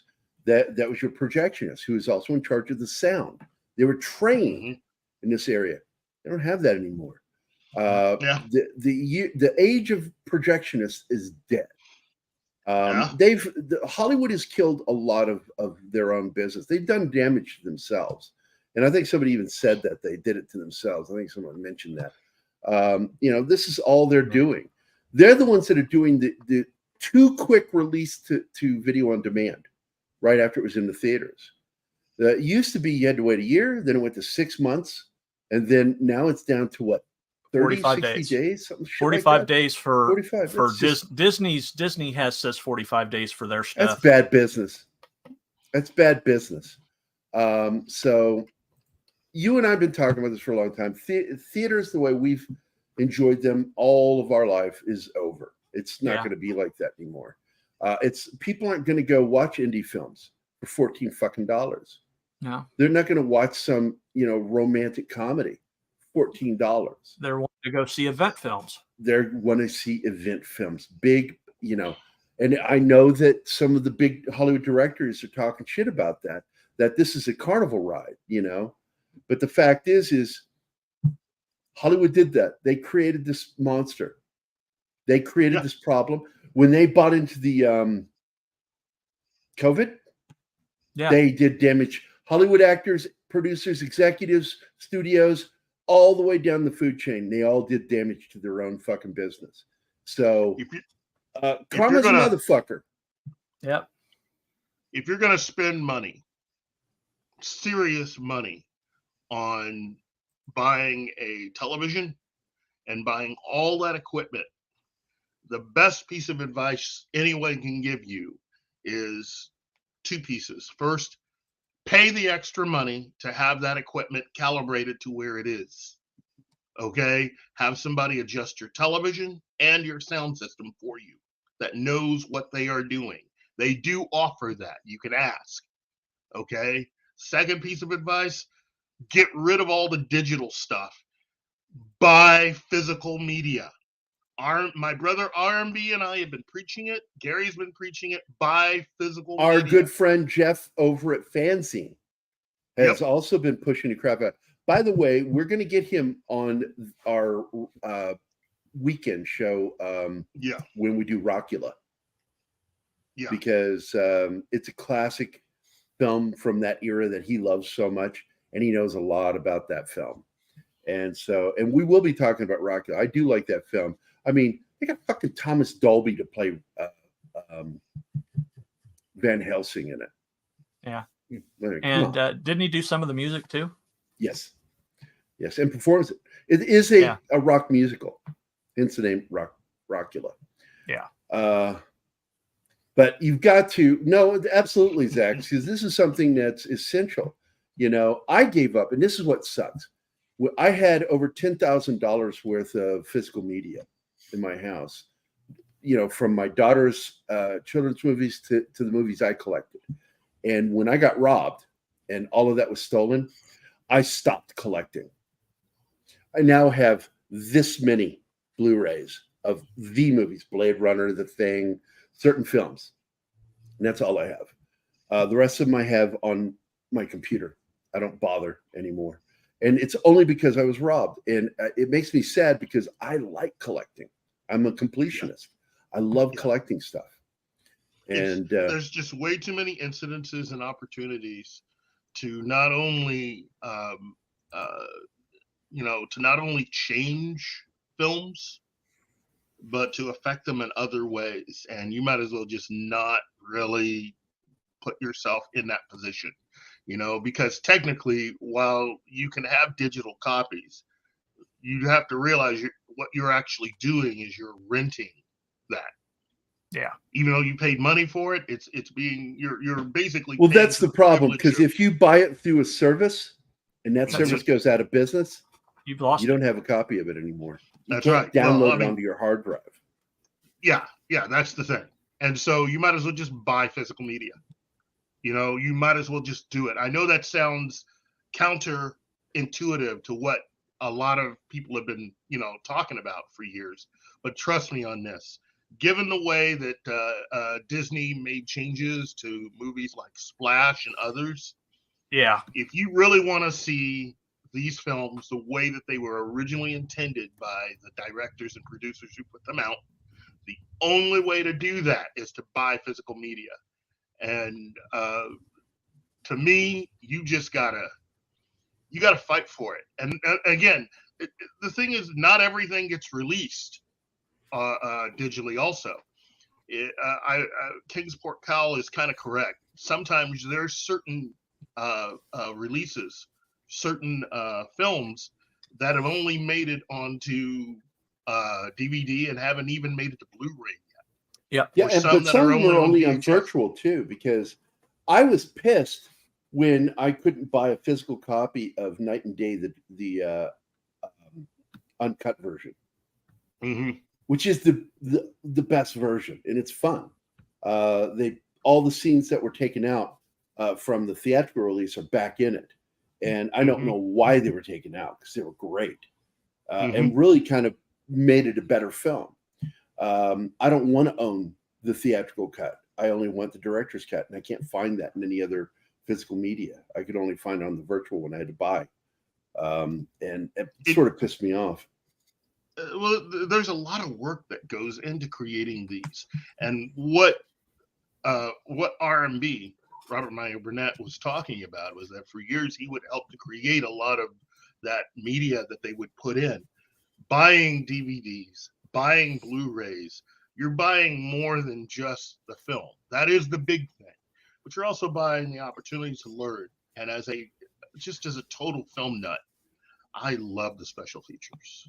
I to this day, I will preach that. I will preach that it is worth it just to have the special features and behind the scenes footage, because from that you learn and understand so much, and it is just worth it to when a service comes out with a particular version of a movie, like the recent version of Star Trek the Motion Picture they put out last year. Yeah. Which again is worth your time because they fixed it too. Yeah, they had to clean it up.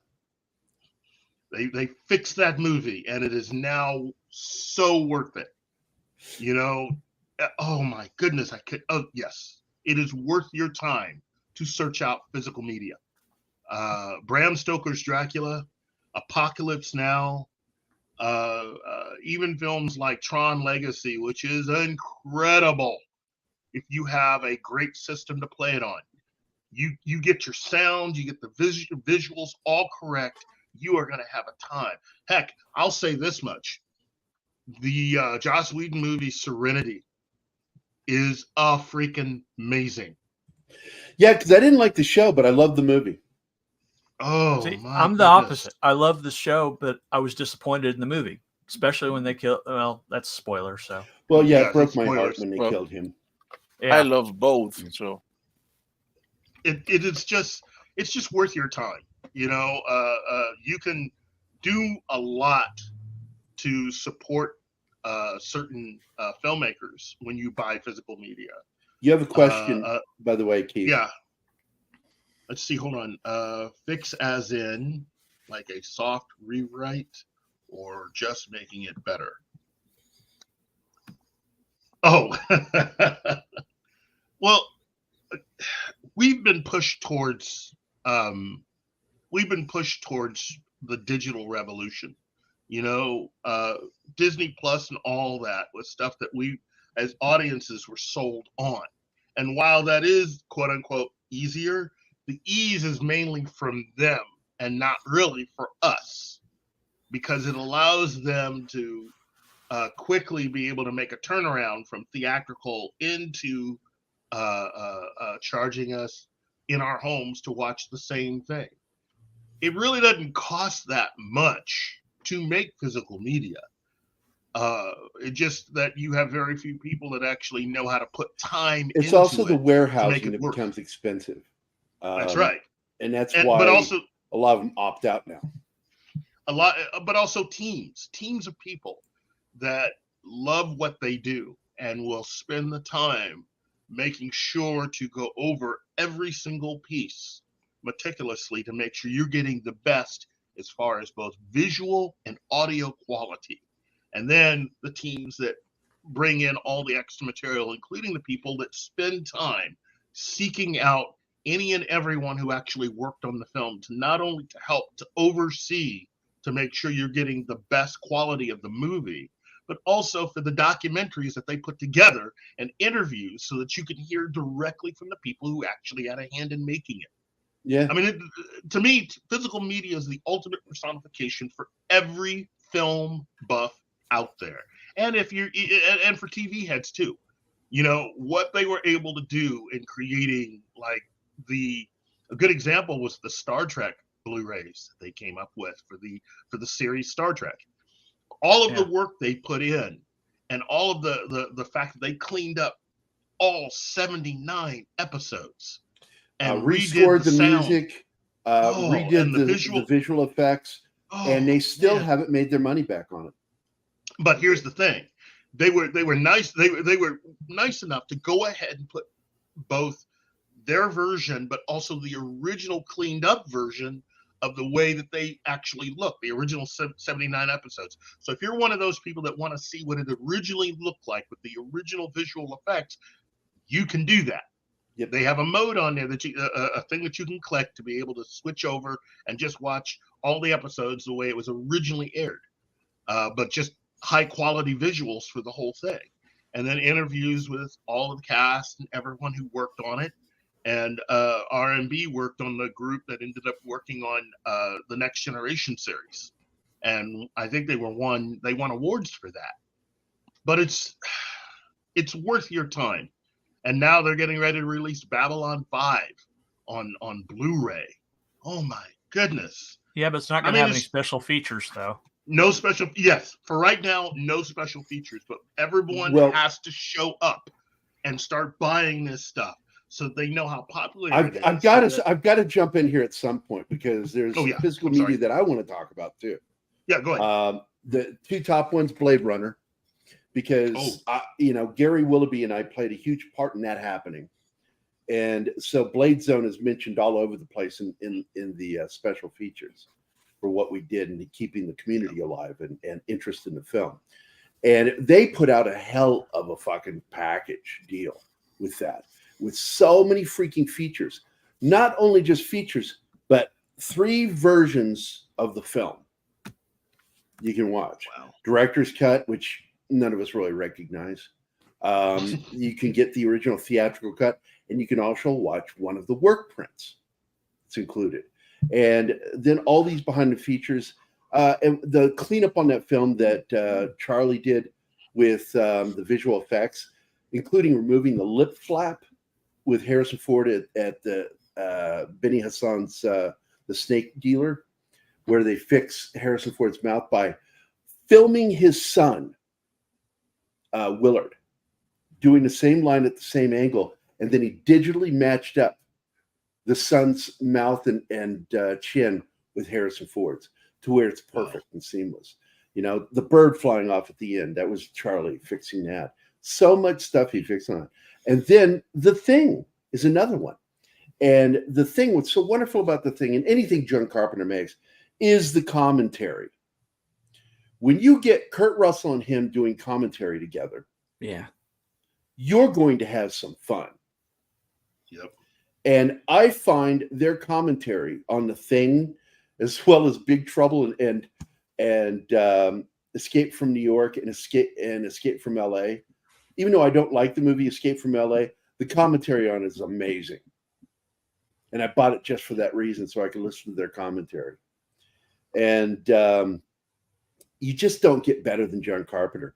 And when they upgraded it, because I got the latest 10 copy, you know, the Steelbox for The Thing, and I love the special features, the additional stuff they brought in for the new version on Blu-ray. I'm telling you, man, you just can't beat physical media. Now, I will tell you, you are starting to see something that I don't know how they're getting away with it. Special features being put on YouTube. Yeah. But it's still not the same thing. They're not in the same quality. They're not at 1080p. They're usually at 720 or SD. So it's just, you know, it's not the same. But those 2 films, The Thing and Blade Runner, are the reasons why I collect movies and collected movies and want to get back into it. And I do own those, the physical media for both those films. Yep. Yeah. It's just worth it. I mean, there are a lot of things you can spend money on. I'm telling you right now, if there are a list of 10 films that are your all-time favorites, you could basically, you better go out and just buy those. Don't depend on some service to give you a digital version of it. Buy it. Dee Pensek, I got to tell you, I'm friends with Joanna Cassidy. I love her. She was almost on our Blade Runner special, but she had to go to a wedding that weekend. She's such a wonderful person. And she is still, I got to tell you, she's still pretty hot. And when they made the director or the final cut, she still looked the same. And they were able to digitally put her in there. She went in there with Charlie and did the green screen stuff. And he went in and put her face right back in the movie and took that stunt double with the wrong hair out. It was fucking awesome what they did in Blade Runner. Thanks for mentioning that, dude. Yeah. We ought to do a show on what we consider to be our top 5, Blu-rays that we think either that we all really, really own and love, or what we think people should have. Well, it's definitely a Saturday show. That's where we do stuff like that, and I think it would be fun to do it. And Ariel, if you want commentary on Godzilla movies, get the Showa era films Criterion Collection. Anything. Look, I got to tell you, I hear people shitting on Criterion. I'm like, what the fuck is wrong with you? Yeah. Criterion has given us, back in the Laserdisc days, they were the ones ahead of the game doing the Laserdiscs, because they put in commentary on these movies that normally you wouldn't see that with, and that's how you got commentary, was on the Laserdiscs, because you could get those additional tracks. And Laserdiscs were the ugly stepfather of DVDs and Blu-rays. DVDs. Yep. No, Martin liked that joke. The ugly stepfather. I plan on buying the Criterion. I don't have it yet because it's expensive. But they can get really expensive. Like I want to buy stuff sometimes, and it really upsets me that it would set me back $200, and I'm like, yeah, that's what man. this was. This was a couple $100 when it came out. Now Amazon has it for $139. I'm thinking about getting it next month anyway, just so I have it. Absolutely, yes. And what I can tell people all the time, the two things that you want is you definitely want the final cut complete set. You want the entire disc set that they put out that year, and also get what do they call those? The coffee table book version of Cinemagic's The Making of Blade Runner. It's one of the best books on the visual effects of making Blade Runner. Yeah. You know what? That's a good idea. That's a good idea. Oh, go ahead, Gary. No, I you're was just saying that's a good idea. Oh, no, yeah. That's a pairing coffee table books with the actual physical releases. There's a lot that don't do that, and I've always said that they should have done that with the Blade Runner final cut. That they should have had a digital version of that book, so you could actually like go page by page reading that book. It's a nice thick little book, man, and great images in it. High resolution images. And if none of you know what Cinemagic is, is that the right one? Am I talking about the right magazine? Because there are several that had Cine in its name. Cinefantastique, Cinemagic, and what was the other one? I think I'm saying the wrong book. Here, hold on. Let me look that up. Let's see. I'm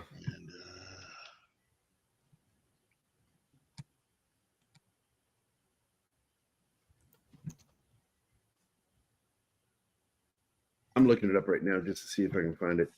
Cinefex. Cinefex. That's the one I forgot. Okay. Yes, Cinefex. It was Cinefantastique, Cinemagic, and Cinefex. And Cinefex is the one that put out the book on the making of Blade Runner. And they ended up making it into a coffee table book that you can still get on Amazon, eBay. You can still buy a copy. But Cinefantastique, that's who Mikey used to work for. And Cinefantastique was another great magazine. And that's why I called that idiot out in one of the Blade Runner groups who tried to call bullshit on me. And I'm like, look, man, I've read all those magazines, and that's not true what you just said. No magazine in the 80s talked about Deckard being a replicant. That was later. Whether you thought it or not, it was not a major topic, especially in publications. It didn't become one until after the director's cut came out in 92.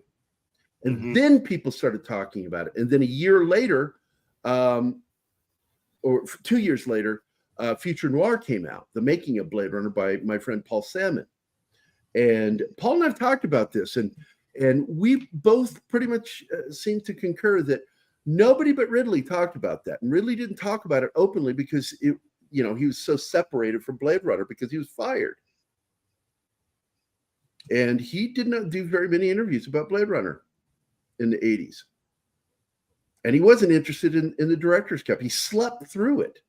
When they showed him the director's cut, he was asleep. He fell asleep.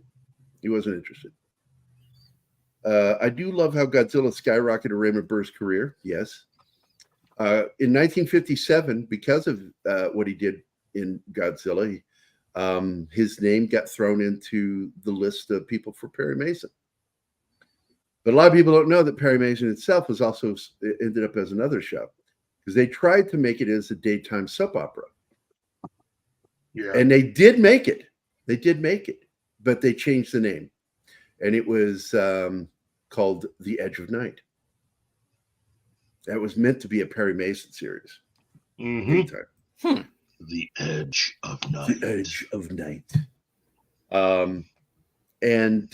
But Perry Mason, when he saw, because he wasn't sure about Raymond Burr, I forgot his name, the guy that created it.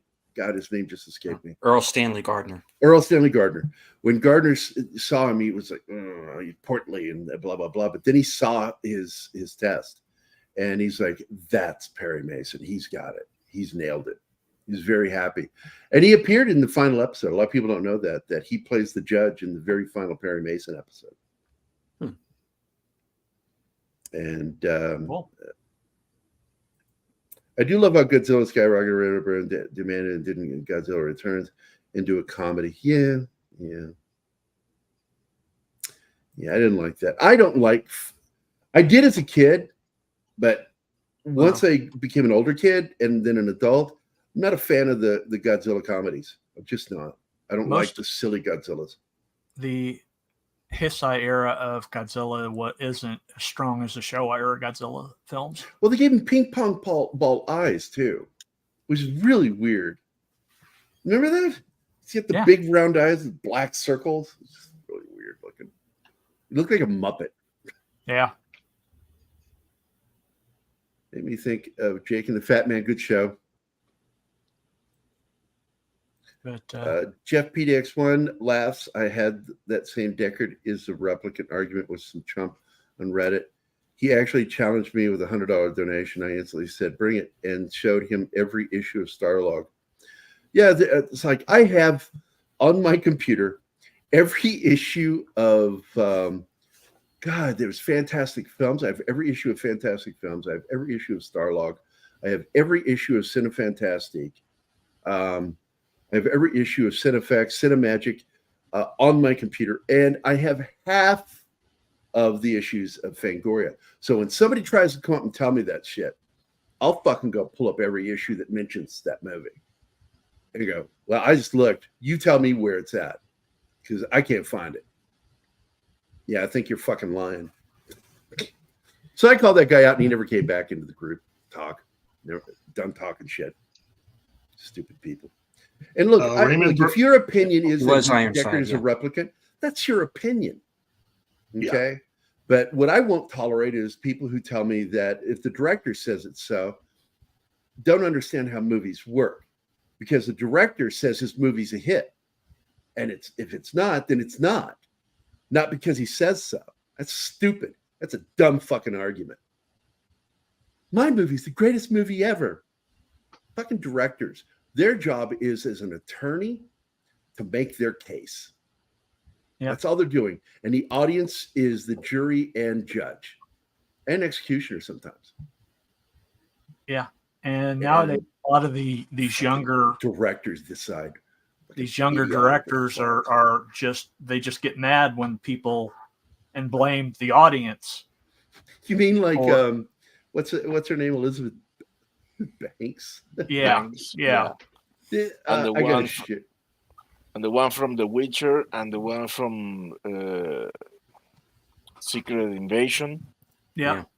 It's all the audience fault. No, if you would have put out a product that we were interested in, we would have gone to see it. Or maybe if you had actually done Secret Invasion. Yeah. You know, like, why call it Secret Invasion if it has nothing to do with the plot of Secret Invasion? Because the real invasion is the secret. Look here, this is what I put on Twitter in response to somebody bringing up again that Elizabeth Banks is pissing and moaning about Charlie's Angels again. And so I threw this meme out last night. I made it and threw it out. Here you go. Take the comment down, please. Yeah, wait. There you go. I felt I didn't ask to be born a female director. She's just such a fucking turd. Just putting a blame on everything and everyone. She doesn't want to own anything. The thing is that she was really good with Cocaine Bear. And if she had gone into if she had gone into it like that with Charlie's Angels, she probably would have the film would have done better, but too serious. And again, you know how directors used to do it? They would throw stuff into the film and then just not talk about it. Yeah. They would talk about the movie and the story and the characters. Ridley Scott would talk about his movies. when he would make them. He was making feminist films before anybody else really was. He was doing commercial feminist films. Cameron did the same thing. He took the same character that was created by Ridley Scott, really, with Aliens. And Terminator was his attempt, even though I don't think Linda does that. I don't know. I had a problem with her performance in the Terminator, the original. She was better in Terminator 2, more interesting. Yeah, well, she was the damsel in distress in the original Terminator. Well, when she does that transition scene where she, get up, soldier. Yeah.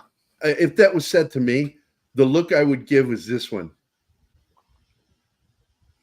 That's how you're going to talk to me?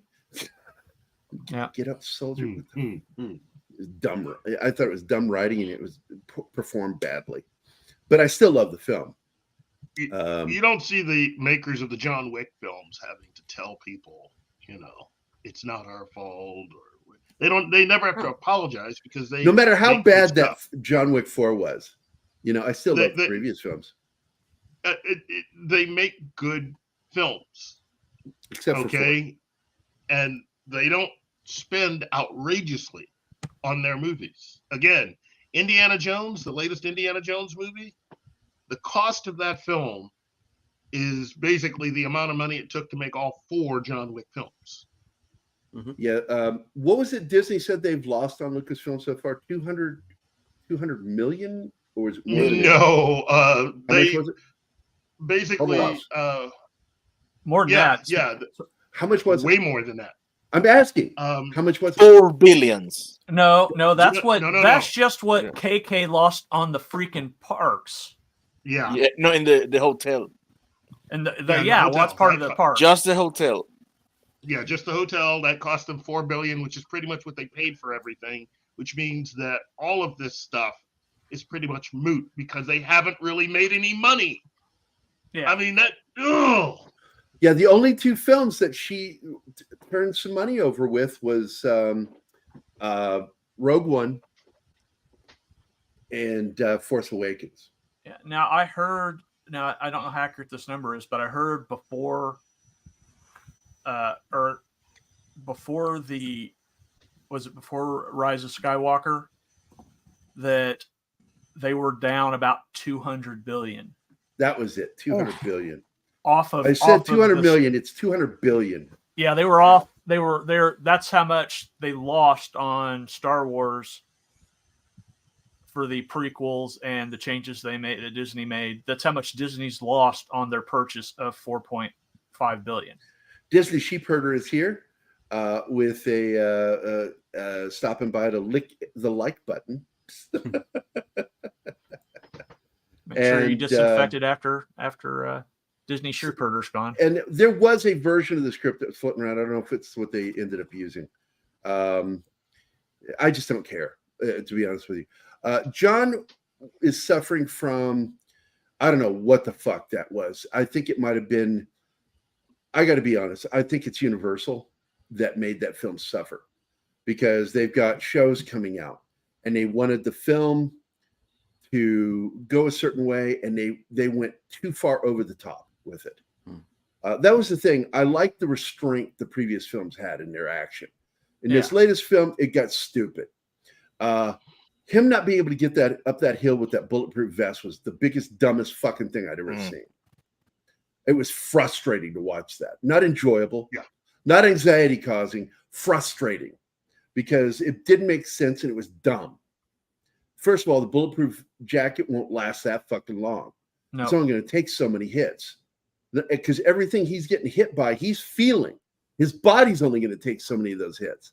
So it was bullshit.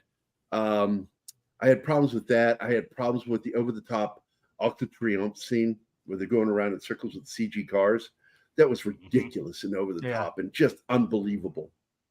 There was nothing fun about that. If it had only been a few seconds of that and then they moved on to something else, that'd have been great.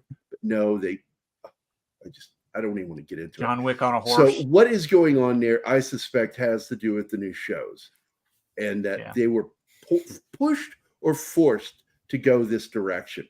The only thing I really enjoyed in that film was the final shootout and the shoot house scene. That was good. I was really enjoying that. Over the head in the building, like the walls, you're looking at a maze, and I fucking love the visual of that. It was very well done. Rest of it, I could have lived without. I just didn't think it was very well done. And I do believe that the ending is ambiguous. I don't know if he's dead or not. I just, because Keanu kept saying, I could play this character as long as people want to see him. Yeah. So why would he say that before the movie comes out and then they kill him? It just made no sense to me. Yeah. I look, I am interested in the Continental series. Yeah, I'm less now though, because he died. Yeah. And they killed him in the movie, and he died in real life. And my interest in the Continental disappeared with that. I'm interested in that world. I'm interested in the fact that it took them way less time to establish an entire original world. Where everybody's an assassin. Yeah. I mean, it is because there are places like this in real life. A lot of people don't know this, that there are bars and hotels that are geared towards people that work in the clandestine industry. Mm-hmm. And if you ever watch the Sean Ryan show, he's a former operator who does his own series. It's a pretty good show for the most part. And he has a lot of operators on there. And they had a guy that's a former Special Forces, former CIA, that was talking about an incident that took place in a place like that, where you go in there and it's to kind of feel safe and out of the element. And he looks back and he sees one of the best and greatest fucking sniper killers in the history of the Marine Corps sitting there in the bar with him. And he got up and had to go talk to this guy. None of they leave each other alone, but he says, I broke the rules and went over. And it was one of the greatest moments of my life. I love that story. It's over on Sean Ryan. Go check him out if you've never done it. The movie that comes to my mind, sorry for interrupting. The movie that comes to my mind was Brotherhood of the Rose. I don't know if anybody remembers that. I remember it, yeah. It was based on a David Morrell novel. And that's where the whole concept, when I first saw that concept of this hotel for assassins where they could go and basically find sanctuary. And there's a character in that film that breaks that code. Well, it was a book first, but I never read the books. Yeah. I saw the film that came out in the 80s. It was in the 80s. Mm-hmm. I don't remember what year, but it was a good film. Yeah. And it touches on those things. But they do exist in real life. Brotherhood of the Rose. You said it. You said Brotherhood of the Rose, but my brain went to the name of the rose. With Sean Connery. Different movie. Yeah. Different movie. Yeah, I'm like, that's not the same movie you're talking about. I take you out with my left thumb, but it's too powerful, so I'll use my right thumb. Wait a minute. What movie am I doing? No, anyway. No. I was a monk that fights with his thumbs. Thumb fighting monk. But by the way, I saw that Presidio just got a new release of some kind. I saw it mentioned, and I'm like, was that it 4K? Because I'm ecstatic about that. Because I love that movie. I love that movie. That was a first film for Meg Ryan in a starring role. And it was the film that took Mark Harmon from TV to film. And it's a good movie. And Sean Connery is just fucking great as the provost marshal. Yeah. And her dad. Summer School was also a good movie for Mark Harmon. Oh, it's Mark Harmon. Yeah, it's a fun no, one, I do. What's his name that's in Rockula is in that. He's one of the nerds. Special effects nerds. No. Cool. Nothing? I never saw Rockula, so. I just said cool, so. Hold on. I'll get his fucking name for you. Because it looks like I blew a gasket on Keith. Hello. Just like you went quiet. You just didn't respond or anything. So I'm like, I broke something. Probably Dean Cameron, because he was in a lot of those kind of movies. And I'm not sure what his name is. I just know his face. He's bald now. Yep, Dean Cameron. That's him. Yeah. He plays Francis Chainsaw Grimp in the film. And Dean Cameron is, of course, the star of Rockula. He's Dracula in it. Oh, nice. And he was also in another one. He did a ski resort film that I just think is fucking hilarious. Ski Patrol or some shit like that. That movie is so goofy. It's like it was made in the 90s, but it felt completely like an 80s comedy. It was like really good. Because I like Dean Cameron for that reason. He's a good throwback to the 80s. Yeah. But he looks completely different without hair. Because he had a specific look in the 80s. And let's see if I can find a picture of him from the 80s where you would look at him and go, hey, I know that guy. Yeah. And then like now you see him, it's like, who is that guy? Because here it is. I'll share my screen now. Share screen. This is what he looked like back when he did Summer School. And this is what he looked like in the other films. That was his look. Guy with the ball cap backwards. And the only guys allowed to wear ball caps backwards are catchers and film directors. I remember that rule. And then you go back and you see what he looks like now. That's not even the same dude, man. He looks nothing. We all get older. We all get older. No, but without the hair on top, it completely changes the look of his face. He looked a little bit like Steve Carell with the beard. Mm-hmm. Yes. He just, if I saw him in a movie, just starring in it, main character, every scene, I would have to see his name at the end and go, oh shit. Because there he is in Rockula. Look at that. I still recognize him because of his eyebrows and nose. Oh man. He had such a distinct look. And he was that 80s guy. Mm-hmm. He had that good look. And there he is with Harmon, Mark Harmon. And what's her name from? That was a fun movie. Courtney Thorne-Smith. Courtney Thorne-Smith.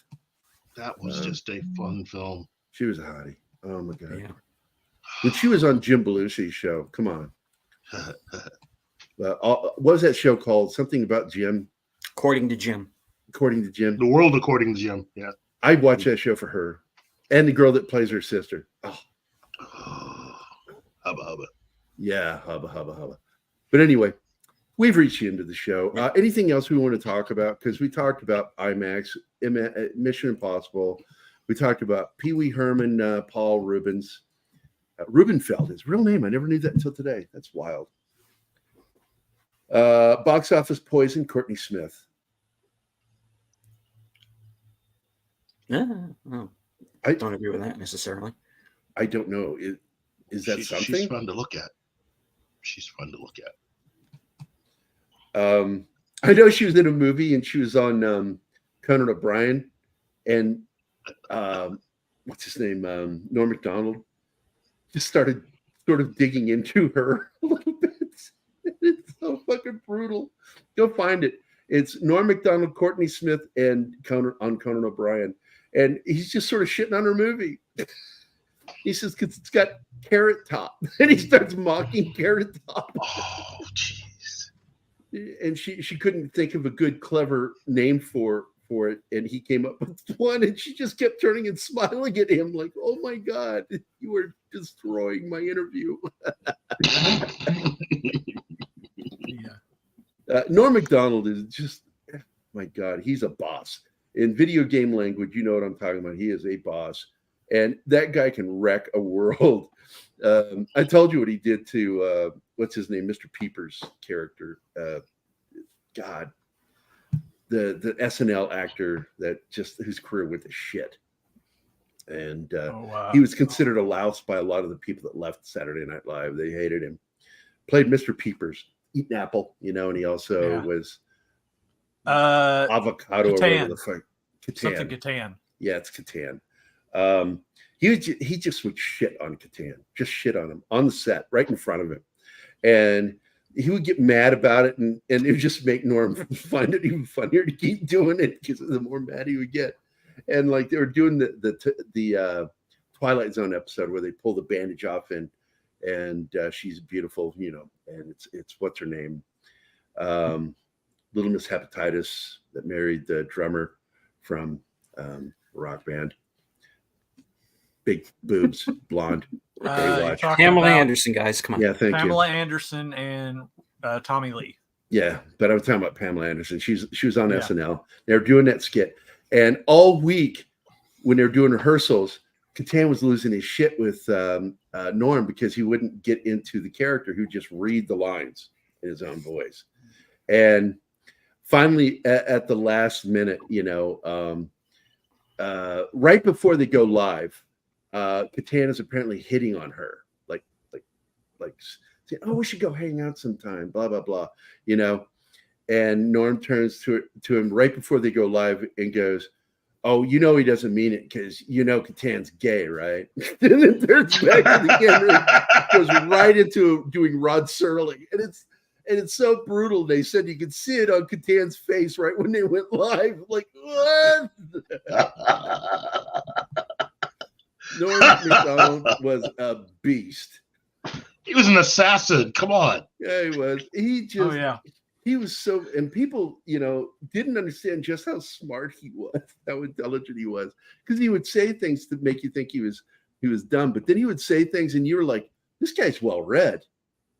He just said something that nobody understands what he just said.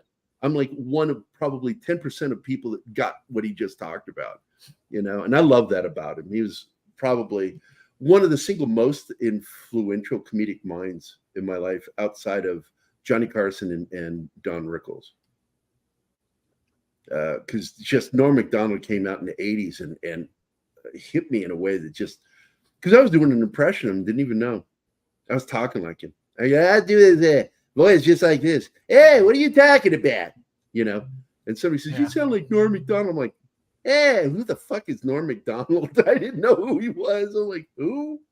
So they said he was on Late Night at the Improv. And so I had to watch all the repeats for the entire season to finally get to his episode. And it was great. I fell in man love with him. I'm like, this is the greatest comedian I've ever heard. This guy is so fucking sharp. He did that serial killer one that was told to kill by a dog in the doghouse, but ends up being his buddy. "Hey, it's me, Bob." "Oh, Bob. Boy, you really got me, Bob, because I cut up my family. They're in the bag." You really got me. But anyway, that's the end of the show, guys. Any last thoughts? Pee Wee Herman was an icon and will be missed. I'd always hoped that he'd do one more Pee Wee Herman movie. I really did. I was kind of hoping because I like the character. It's just he's a fun character. But Keith, Stephen? My final thought, August is MTV month. Get used to it, Ranger fans. I should have wore my MTV shirt. Stephen, anything before you go? Well, okay. Before I go, once again, thanks for before you go. Thanks for having me on. And as always, love having you. Mm-hmm. And I also want to remind everyone that our pal here, Das Wolfen, is going to be joining me for this week's episode of The Other Side of Midnight, Sunday night. So stay tuned. It's going to be a good one. Martin, any last thoughts for you, Ben? Just got me up already. No. I'm curious. Like, because we talked about a lot of stuff, and you don't always give your opinion on it. Oh, I'm just enjoying your. Okay. All right. So this is Martin. Well, about time for me to be hitting the old dusty trail. I like your hat. Can't get out that way. Ma, I'm doing a show. Ma, I'm doing a show. Ma, I'm doing a show. Ma, I'm doing a show.